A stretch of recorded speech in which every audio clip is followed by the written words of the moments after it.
Oops, and daisy, that's not very good. So, you're a university student. I'm going to assume you're interested in knowledge.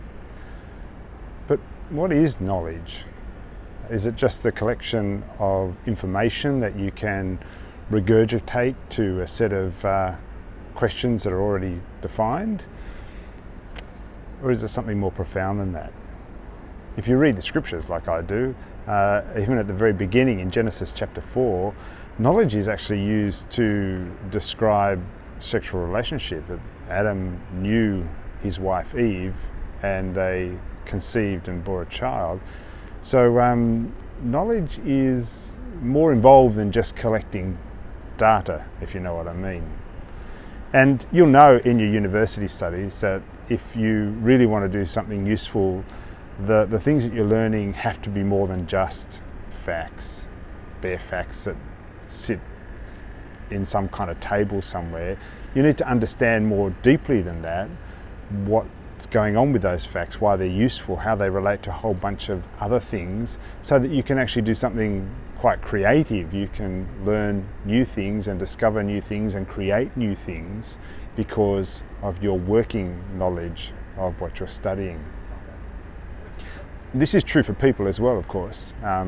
We often think we know people, but you could have data on a whole bunch of people and not know any of them. And like governments do that all the time, and they make assumptions based on that data, which may or may not be appropriate. And unfortunately for us in our social interactions, we're becoming more prone to do that as well because of things like social media, where you see a few images that have been offered to you and maybe a little bit of information, minimal data really when it comes to a person's life. And then we will draw full-blown portraits of what we think that person is like or who they are and that kind of thing.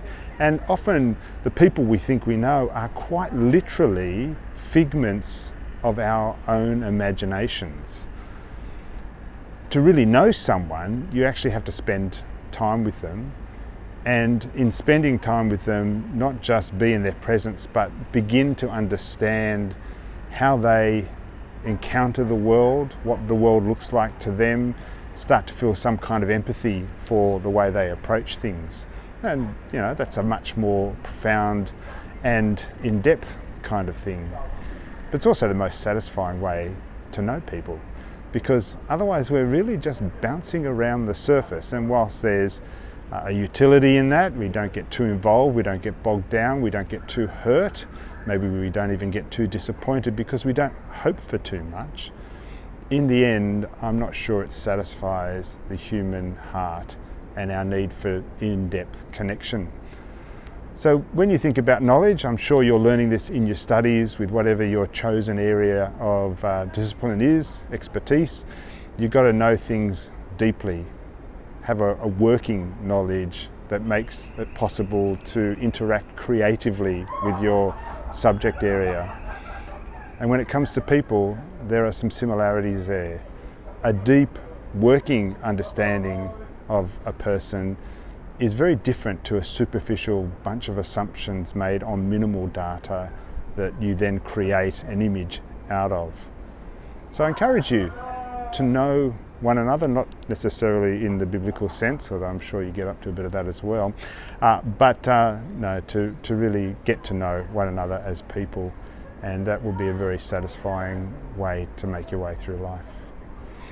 As always, I'm around the place if you want to talk about any of the issues that I raise on these little talks.